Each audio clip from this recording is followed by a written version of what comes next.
years ago, I would get scared and I would like stress and I couldn't Piss off a breathe. vendor. Yes. And then I would just like kept writing the vendors down and I'd be like, oh my God, they all need to charge at the same time. And it would like stress me out. Now, Boutique hustle.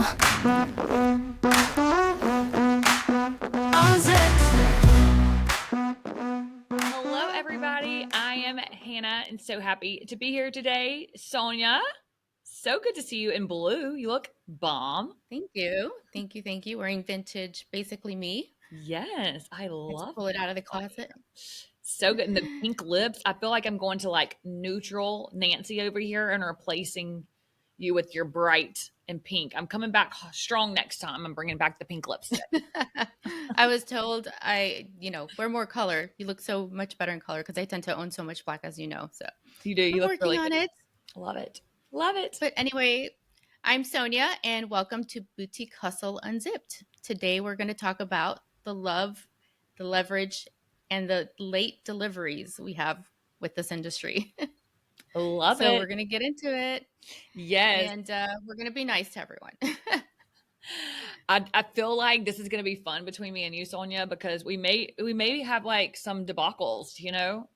This is kind of where like vendor meets boutique real life reality, you know, what's really happening on the feet of the ground where the consumers are. So this is going to be fun. For sure. For sure. So let's get started. I think we ended the last episode saying, "Oh, that's a good topic. Let's get into that." So let's see if we can kind of tie that into this. So we were talking about when you get late deliveries or just knowing how to time things, the margin killers and all that other stuff. And I think we took a little bit of a left turn on that last episode, but Typically, we did touch. Yeah, right. It's hard to stay on track. so hard. But we wanted to touch a little bit on how to handle getting deliveries or having that email or message from a vendor that something's ready. And then when you look at the invoice or the pick ticket or sales order, you're like, whoa, I thought that was spring. Like, I'm not ready for that. Yeah. That happened to me. That's actually a big part of my job is to manage all the POs and making sure my clients are not getting things, outside of the season, too early, too late, keeping track of the timing, all the good stuff. But yeah, I had a vendor send me a pink poplin or bubblegum pink poplin dress and a yellow sweater. It looked like Easter. And I was like, You're like, whoa, I'm like, this is spring. And she's like, oh yeah, we're delivering spring early this year. And I was like, yeah, well, my clients are trying to make it through this fourth quarter and trying to make the best out of the holiday season. yeah. And the best is yet to come with, Good Friday and, all the sales. And this is a huge month for retail. And so I was like, I'm going to need you to hold that. And I gave them the date and they're like, okay, no problem. So that ties back to another topic we'll get into, and it's when vendors have your card on file. Yeah. So this is a big reason why I don't keep anybody's card on file when I'm handling their orders. And it's because if they do, that's going to get charged. That's going to get shipped. You're going to receive it. And you're going to be like, what is this? I have payroll this week and I'm trying to get rid of sweaters, but I got this poplin pink dress and, baby yellow sweater I have to sell. So it goes down to managing orders and being on top of it. And that's probably, if I'm being honest, the hardest part of my job is managing all those deliveries, making sure they're on time. If I move them to a later date, holding the vendor accountable. So all the good things. How does it work for you on your end when you, I mean, I don't let them go out, but when you do yours and you're handling the vendors you do, how does that work? So what do you do? This is such a great topic because I do feel like, part of this when we're speaking on vendors is vendor relationships and the loyalty and the longevity that you keep to build these relationships. We've been in business for so long, it's so important for us to really stay steady and keep our vendors happy. And I know they want us to stay happy, but there is times that become very stressful. And because we do hold that like deep loyalty with our vendors, and we want to, stay true to that and to those values that we, really hold dear to our hearts, is keeping those relationships. And so what happens that I find becomes very stressful is that they do have our cards on file because we trust that. But then, you're going through, you had a bad weekend, for instance, and it's not the projections that you had planned for, but Mm-hmm. that next week is payroll. So you're really trying to hoard your cash in the bank so that you can pay your bills, pay your payroll. Because for me, payroll is always first. I always pay my people first, always. Everything else has to wait. We got to sell more and make more before I don't cover that payroll. So that's super Mm-hmm. important.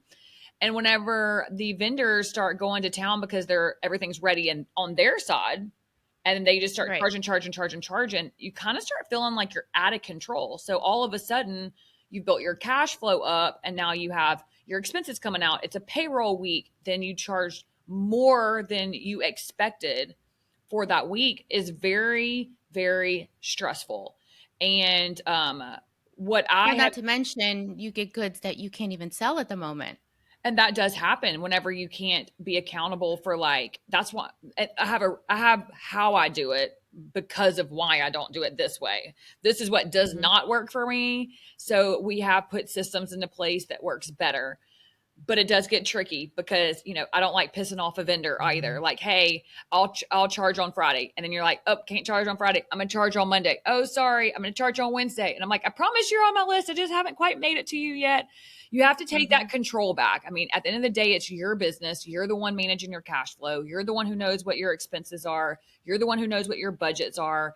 And you also budget things based off what is selling. So, like, there's times where, like, I may have this whole sweater order, for instance, but now we're back to 80 degrees right now, and I'm selling denim out the wazoo. So on Monday, I might push some denim orders up and then push some sweater orders back. Or maybe I'm just going to release one vendor with sweaters so that I can get more denim, and then maybe in a few days I'm going to release more sweaters just to kind of like break it out. But I just promised a vendor that I'm charging all of it on Monday.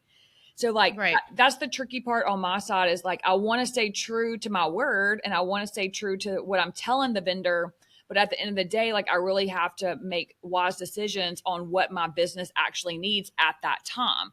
Because, like you said, sometimes there's things that get ready, and they may say, hey, you have an order ready, it's $3,000. And by Monday, they just slipped in three more styles that Right. might be something I don't actually need till the first week of December, because we're not singing jingle bells yet. Like, we are positioning into when Santa comes. So, like, I don't need all of that all at one time, and my Right. cash flow can't support that either. So it has to come in the way that your cash flow supports it, so that you can have a cash flow, and you have to take control of that. But it does get tricky, and this, we've talked about this a lot because we've dealt with you with this too. And you're like, Hannah, like, the vendor's been waiting. And I'm like, I know, but, like, I don't need this merchandise just yet. I want it. I just don't need Mm-hmm. it just yet. So, which brings up a point that also vendors might not be aware. And don't worry, we're going to give vendors some love, promise. Is the storage space. Where does all this stuff go? If you have a boutique that doesn't have a lot of backroom space, where is this stuff going? Mind you, we're just talking about one vendor at the moment, but this happens with Right. Pause up. multiple vendors Yeah. every week. Mm-hmm. So like they need to be aware. Yeah. Like, when you send me these goods, like I don't have the space for it.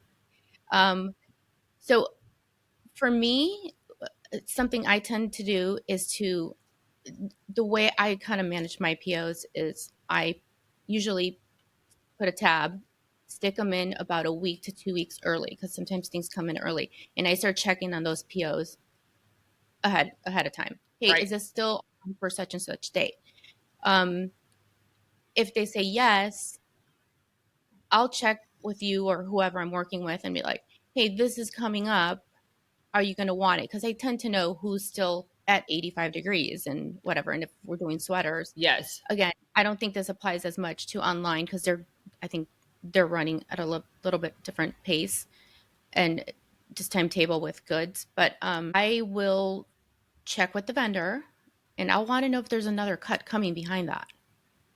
And maybe that cut might fit my timing in the next better delivery. than now. Yeah. Yeah. Now, I love to have my things, you know, to my the goods to my clients like first. That's number one. Right. But not if it's going to hurt the pocket, the numbers, the dollars, the flow, none of that, because then it serves no one. Correct. And so it's important to really be on top of those POs, because on the vendor side, we have to understand where they're coming from. The amount of people that are like, I need this now, I need this now, and it may be 5 versus 30 who don't need it, earlier than later. They're going to bring it in earlier. They're also trying to get a feel for what's selling. So if they get a first cut, which is usually a smaller cut, unless it's something that's selling, up the wazoo, they're testing the waters. This is data for them. Right. So they know they're going to throw in another cut like halfway into it. They're going to be like, holy shit, we didn't know this is going to sell this fast. Let's throw in another cut. And again, maybe that suits your needs better. Yes. So managing that, but being fair to the vendor and like letting that vendor know ahead of time, like, hey, I still want this, but if there's another, what is it coming again? Yes. When it's good, it more than likely is coming to another 2 or 3 more times. Yeah. So just work with the vendor to like, can you move me to this delivery? They're more than happy, because I'm sure there's a wait list like myself pushing for like, I need 5 more packs. And they're like, Right. they're all allocated. I'm like, I don't care. Like, move someone to another cut. Like, maybe they don't want it. Or I wait it out. And there's usually people who do like cancel or move it or are okay with like waiting. Now, with that said, you're closing your window for selling that product. For the longevity of the So sale. the timing of the stuff really matters. It does. It does. There's a science. I haven't figured it all out yet. Nobody has. But you have to understand, it's like, where are you located?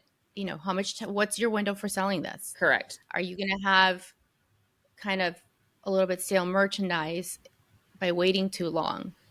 So again, communicating with that vendor is really important. Yeah. But one thing being on top of your POs is huge. One of the things I have, experienced just this season is we have a couple of new brands that we're working with. And so trying to build that rapport, show them that we're trustworthy, that we're going to take our goods and all the things. But one thing that I have noticed is that our reps are going to say, because I know I've talked about this before, but we have a little pocket where we have a homecoming season. And so like, we're not front loading a lot of fall at that time because we don't have enough space on our floors to. So like, we're in this little 6-week pocket where we have to kind of like push things out, but we want to have it on order because we do need it come the first week of October. Right. And so when we're at markets, we're saying, hey, we don't need this like for a 7:30. We don't need this for an 8:15, but it's 7:30, 8:30 deliveries for them. And they're like, we'll push it back for you. Don't worry about it. We can always push it back. We just can't push it forward.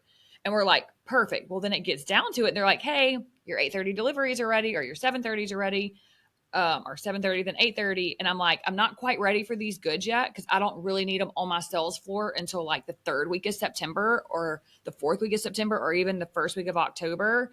And then they're like, if you don't take this by the end of the quarter, and I'm like, hang on, but your rep told me that we could push this back. So then I always wonder, is it a cash flow issue for them? Because all of a sudden, sometimes it is. All of a sudden, they're like trying to force you to get that delivery data, and I'm like, but that's not what was communicated. You communicated that we can always push back, but you can't take forward. And so I have had these conversations with some of my vendors, which typically they are always in favor of us and how we can build a relationship and work with each other. But it does come back to the communication of it. Years ago, I would get scared and I would like stress and I couldn't breathe. Yes. And then I would just like kept writing the vendors down and I'd be like, oh my God, they all need to charge at the same time. And it would like stress me out. Now I literally pick up the phone. I'm like, hey, this is my situation. I have a lot ready to ship right now. This is my priority. I have you on my priority list, but you're about number 10 right now. Just know that this could take me about 2 more weeks before I can release these goods. And no, we will not have it at a 10:30. We can take it by an 11:30 because I don't even need it on my sales floor until the month of November. And so I'm building this rapport and these relationships. But it does stress me out. It's like it does become Well, yeah, stressful and heavy but I have control over it. And used to, I didn't have control over it. So then they're charging. And it puts a huge damper on the cash flow. So, right. And so the thing is all of that's great. And you mentioned maybe it's they're having a cash flow issue. That happens. You have to understand, as an ex-manufacturer who had my own line for a good number of years, the money that I would have to shell out on the front to side, get something to you, astronomical. right? I'm paying cutters and sewers and sample makers and extra samples and trims and production, and then the sewers drop off the cut and blah blah blah, and I'm just writing out checks, and I'm yet to get paid till I can charge and ship that product. Right. So there's a lot of money tied up Tied up. Yeah. from the vendor side. Yeah. So I understand that part. And so that's something to be aware of. Sure. When and Because also at the end of the when day, you're they at have payroll market, too. right. And when you're at market, that's why we talked about being intentional with your buys. It's like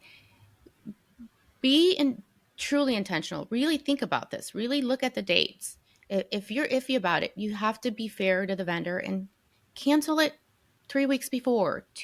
Anytime before it's ready, cancel it. Yeah. If you know you can't afford to take it, or you have too much of that look, or That look. whatever the Yeah. case may Right. be fair to the vendor, because they probably have someone else that they can sell that to. Now, if you're like, oh, hold 2 weeks, hold 3 weeks, hold 4 weeks, and then you cancel, that is a shitty thing to do. Yeah. You wouldn't want it done to you. You do it to the vendor. And, it's not like they have this unlimited amount of funds to just like, oh, fine.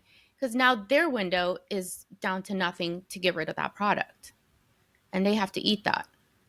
And so, again, they've shelled out the money for that already. And they're just trying to get it their back. little Right. portion that belongs to them. Yeah. Back. No, so they can keep moving forward too for the next season that they have to prepare for. I love hearing that though.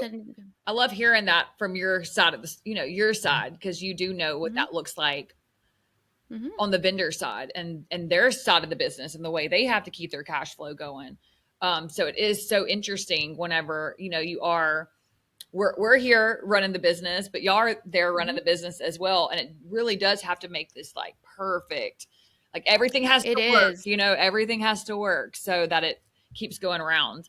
But it is so. And I think there's this misconception too with like that vendors, they're just flowing in dough.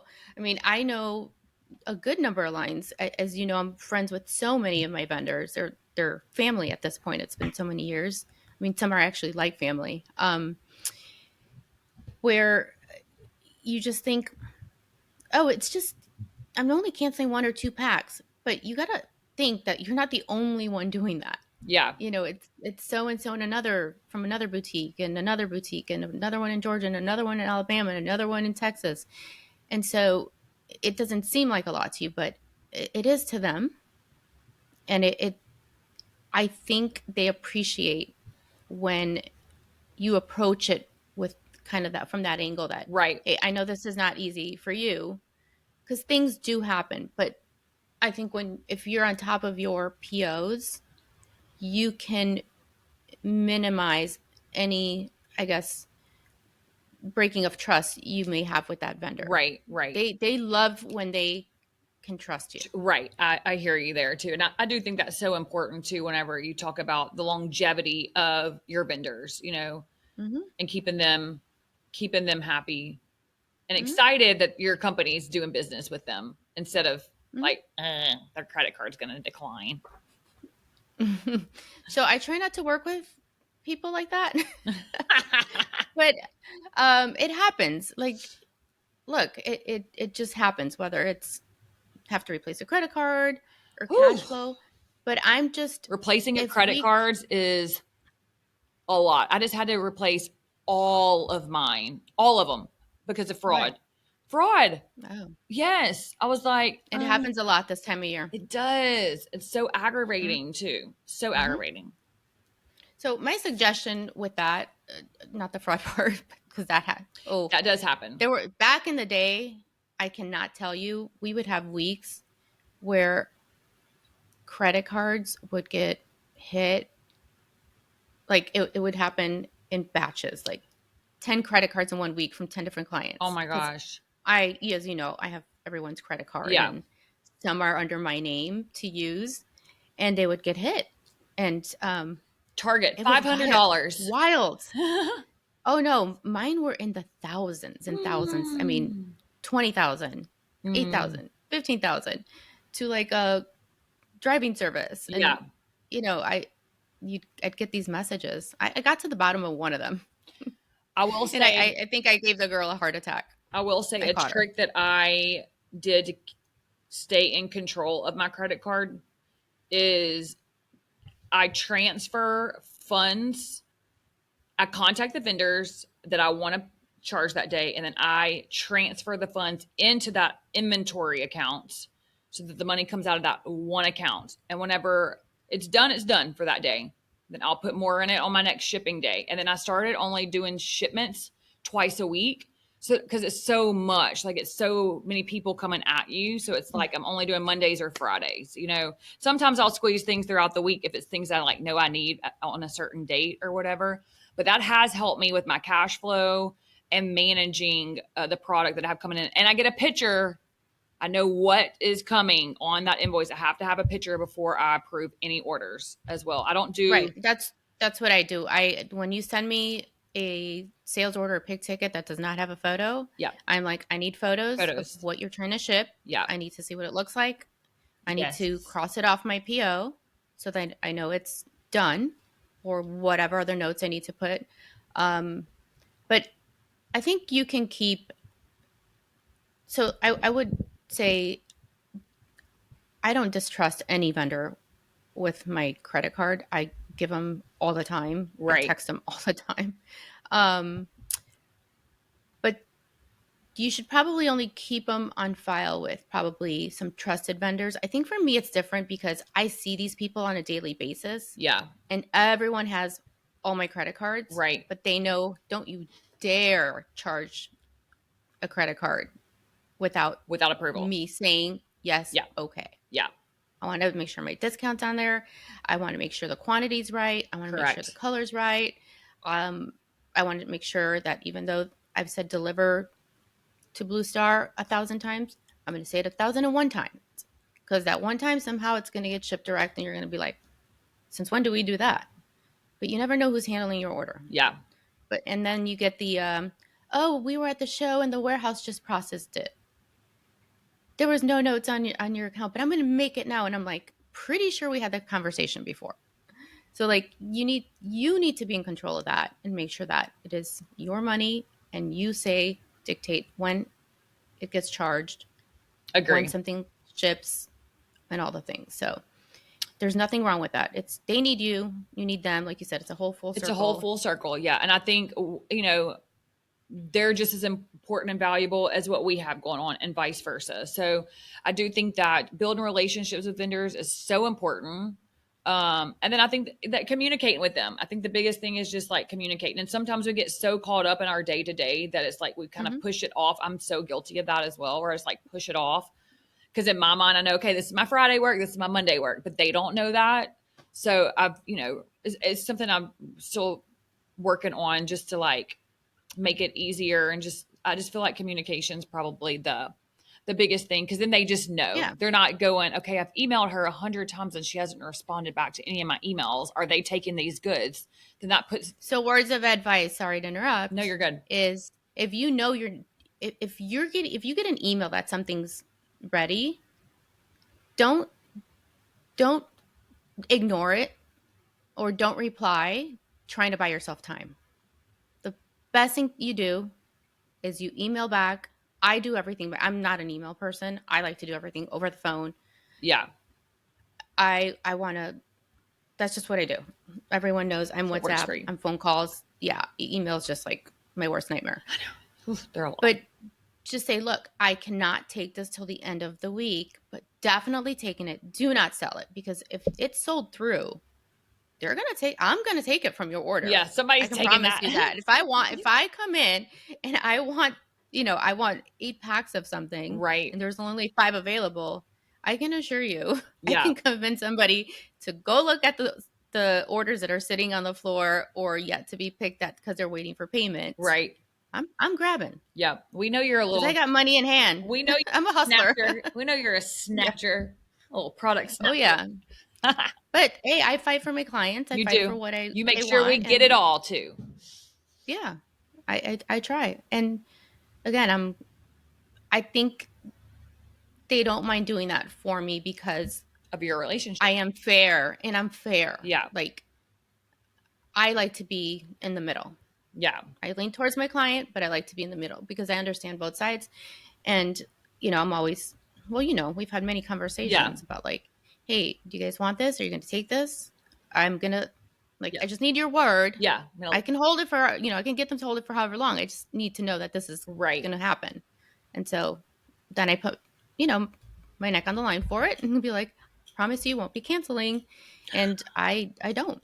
Okay. Because if So not, this is to tie all this together. So remember, I think last week I was talking about how one of my vendors was like, if you don't take these styles, we're we're not gonna have your account anymore. And I was like, hold up, and I was like, I don't want these styles because I can't get these styles. I don't want these styles because I've already gotten them in one of my locations and they aren't working. So I'm not gonna go get a shoe that I know is not working in 3 colors. That's just not smart business. And so, but I got on the phone with my rep, who's precious. Like I love them, but it was a lot of texting. And so I finally just said, I just need to get on the phone with her, let her mm-hmm. know.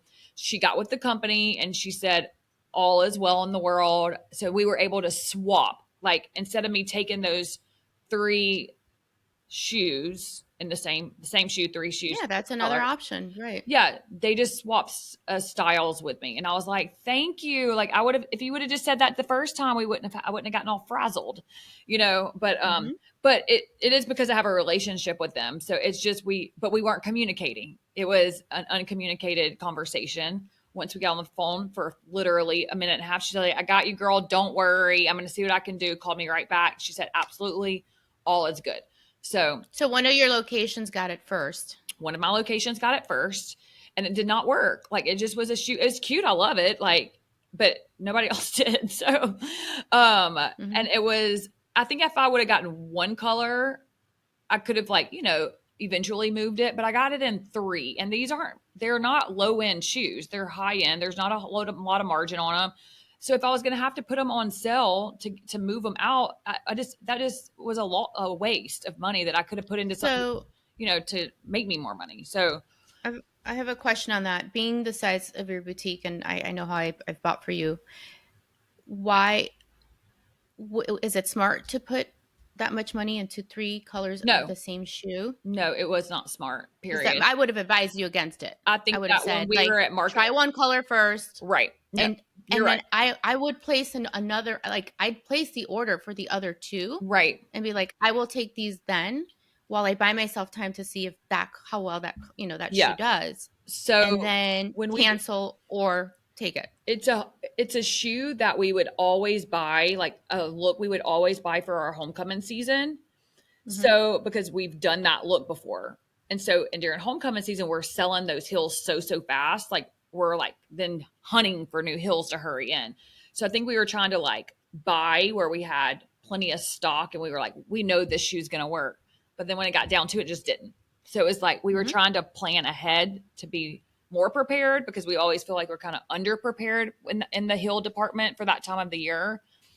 But it was just one of those things that it wasn't biting. And Mm-hmm. but no, it was, I agree with you. I think try 1 color instead of 3 colors for 5 locations. That's a lot of shoes, Yeah. Well, that's a lot of money tied up in shoes, especially because you said it's high end, yeah, and also because you guys are smaller boutiques in a correct. smallish In smaller size towns. towns. Yeah. And then now to tie things up and touched on early deliveries, but let's talk about late deliveries. Late And we deliveries, can yes. close with that, which is again goes down to managing your POs and Yeah. staying on top of them. How, I know what I do. I want to know what you do. Um, I'll to keep it simple. Is it you kind of tend to know which vendors mess around with the dates, Yeah. and it may not. Sorry, vendors. It may not be truly late. They might have just given that whole cut to somebody else, which happens. Yeah. And all of a sudden, they're like, "Oh, no one will notice. We'll just say it's delayed," or we had an issue with the fabric, or it's stuck at customs. I can think of a million words. I mean, vendors know when I come in to check on something and they start to give me the whatever spiel. I'm like, don't even try. Yeah. Like, Like, I've don't heard give that me the one BS. before. I've heard that. I could tell you the 15 reasons why you're going to tell me what you're going to tell me. And it's like, try that on somebody else. I like to be honest, but yeah, that's why being on top of them is important. And I say, I'll fight. I'll be like, you're going to give them 200 pieces minus the 8 I need, or 10, or whatever. Like, sorry. And so, maybe it's coming a week later and it's fine. But I think it's important that when you place orders, especially for those that tend to be guilty of doing it often, Yeah. to give cancel dates. And when I say cancel dates, my vendors know. I give a cancel date, but that means let's talk about this when it does come in, and let's see if we'll still, what things are looking like. Yeah. Doesn't mean like, don't call me, just if it's, past this date, we don't want it. That just means we need to talk about this. Yeah. And it's like having the right to refuse without it pissing anybody off. Because I kind of laid it out there from the beginning. And so how do you handle those with the vendors that you do handle? Late deliveries are probably harder than early deliveries because there are times where we have to make decisions like this is too late. There's a particular vendor, love the vendor. Um, and we once again I go back to that homecoming season. It's just like a little niche of the season. And we wrote 8:30 deliveries and 9:30 deliveries. Well, they told us at market that just write it, and if we get it in earlier, we'll get it shipped out to you. So that's what we did. Well, by the time they had it ready for us, it was in the 9:30 window, but we were wrapping up homecoming season. So it's like we're selling through, we're not adding to. So, I mean, we had to cancel that whole entire order, which stinks. Like, I hate doing that, but also have to make those decisions because I don't want to get stuck with product for an entire year. Because when homecoming season is over, it's over. Like, it's done. And then you have to sit on that merchandise that you paid for an entire year. And we've made those mistakes before. And that's just something I'm not willing to deal on. Um, the other Does this particular vendor know that you guys do what you do with homecoming, and like Yes, yeah, they how do. small of a window that is and They how do. Yes. it's important? Okay. Yeah. And then their conversation is, well, I mean, it can sell through holiday, and I'm like, no, not we're not selling that for holiday. That's not what we do for holiday, right? Yeah, that's not. Yeah, that's just not it. Like I hear So you. can you? Right. Yeah. So anyways, like there are times like that. It doesn't happen that often, but those are the things that do put pressure and stress because once again, it is important to me to keep the relationships there, but then there are the decisions you have to make that like I know that this just is not going to work. So I cannot take this Mm-hmm. merchandise. Mm-hmm. There's another vendor I'm working with right now that we had bought too much too soon, and my department in that particular department wasn't open dollars yet to receive that much product because I wasn't selling through that department quick enough to then replace it with what I had on order. And they've been fantastic. She's like, if you can just make sure you get it all, it's denim. So like denim's a little bit different. Like I can Mm-hmm. sell denim year Mm-hmm. round, but I didn't need all of that denim in the month of June. But I looked at it and I said, look, if I can take some of these styles off that I know I don't have longevity on, remove those, I'll replace them with styles that even if I receive this huge order, because then I had backup orders. I had August orders, September orders, October, November. But she took my Mm-hmm. June and July. We replaced them with core pieces. So I knew I had, longevity to sell. And then I've added some of those styles to each delivery date moving forward.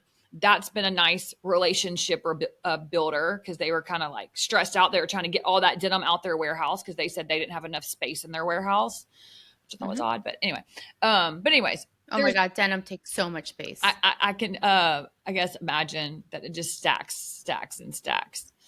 And Uh they have inventory from years. I mean, yeah, I go to almost everyone's warehouse, yeah, and yeah, it's just up to the ceiling. right. Now, with that happening, is that the first time that happens with this With that particular vendor? vendor, yes. But once again, it So was now are you going to make adjustments in the future based on this experience? 100% because I know and I already know that, but we have a lots of people that we do different things, so sometimes things get a little crossovered. But for like the summertime, we don't sell a lot of jeans. So there's really no point in even having jeans on order, to be honest with you. Like we're selling through shorts that we got from March, April, and May. You sell through that. And then you start Mm-hmm. getting some back to school denims in, but we don't need like that much. We just need a few styles to kind of start transitioning, and then you can load in your denim. So I think the way that we bought that brand, because we were excited about it, it was new. And so when it was like up on the board and it's fantastic styles that we just got super excited. So yes, we've talked about that. Where like too much was bought for those particular months. Um, and then thankfully we were able to, build a relationship. We're showing them that yes, we want to take these styles. Yes, we sell them well and all that. But at the beginning part of it, we didn't have that relationship yet. So they didn't, we had to we've been working through that.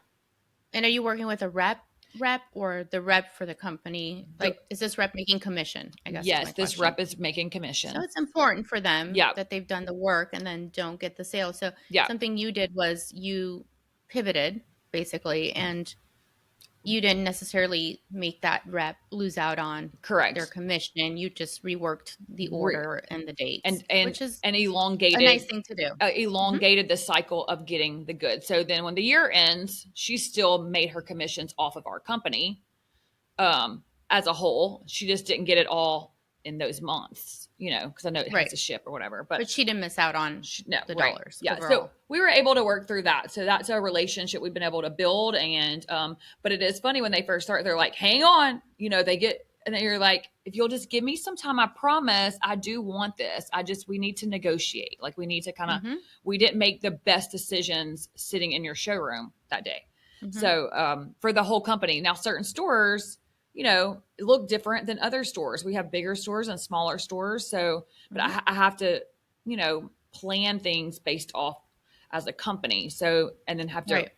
so anyway, but yeah, so that was one thing. And then I don't know, I think everything is just situational. And I think at the end of the day, I try my hardest to just make sure that we're keeping relationships. So, and we've had these conversations with just some of the vendors that we work with y'all, that then you kind of like start saying, all right, we're not going to buy as much on the front side so that we can make sure that when we do get down to it, we're going to take what we promise, kind of thing. So it's all a learning process, though. I think at the end of the day, if Yes, you can ma'am. just try to figure out how to stay true to your word and build trust, and that loyalty kind of builds the relationship for longevity. So what about you? How do you think that when your clients just stay true to their word, that kind of helps you keep that relationship with your vendors as well?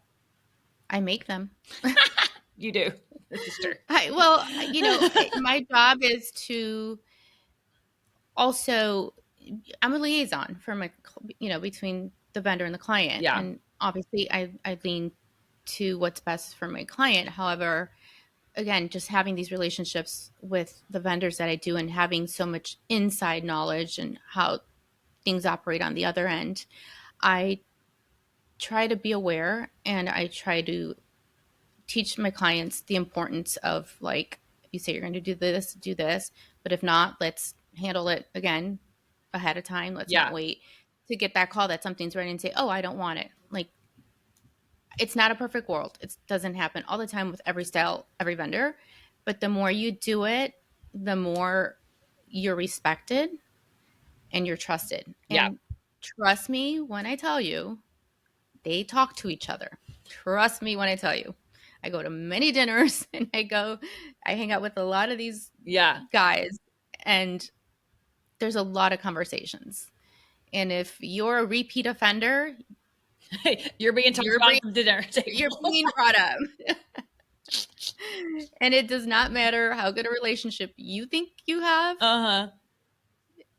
They still have a boss that they have to, kind of report to. Right. And so the conversations happen. And, it'll be like, oh, so-and-so's like, oh, I know. They do that to us all the time. And it's like, oh, there's all these, you're drinking, you're having fun. Yeah. And you have some good, funny I conversations. can only imagine. But there's a lot of good ones. They're mostly good, but yeah, if you're a repeat offender, people know. You don't think you can do it to 2, 3, 4 vendors and they not talk to each other. Yeah. They know. Love this industry. They Keeps things interesting. Yep. For sure. Well, good. Well, I'm glad we had that conversation. It's definitely clarity, even on my end. So love it. Still no racks outside the store, right? No, girl, I haven't put another rack out there. I have chairs and mannequins. That's awesome. I know. I love it. Oh, God. Yeah. Now Such cell racks are now at my warehouse just collecting dust. So we're going to bring those out for Black Friday. It's going to be fun. Nice. Well, thanks again, guys. If you're new to watching us, please subscribe, follow, like. We're on YouTube, Instagram, TikTok, Facebook. I'm not even sure. I think he did make us a Facebook page. He made us a Facebook okay. page. Yes. It all helps. This is a journey we kind of tick on, and we're hoping to make it a community. And soon enough, we will have some guests on. We're just waiting to get there. Yeah. But waiting for the right moments. So good. Yes. And I got to say that every week we do this, I enjoy it more and more. And I don't know, for those who watch any of the first few episodes, how clunky they were. Not that they're not now, but I think they're less clunky. Yeah. Well, they should really see the ones. Your support is huge. Maybe Ken will get some of the ones we can't air and merge them all together and just have it like as a funny little look at us blooper reel. Scary. Literally. But yes, thank you for listening or watching. Please comment. Let us know what you want us to talk about, what questions you have, all the things. Yep.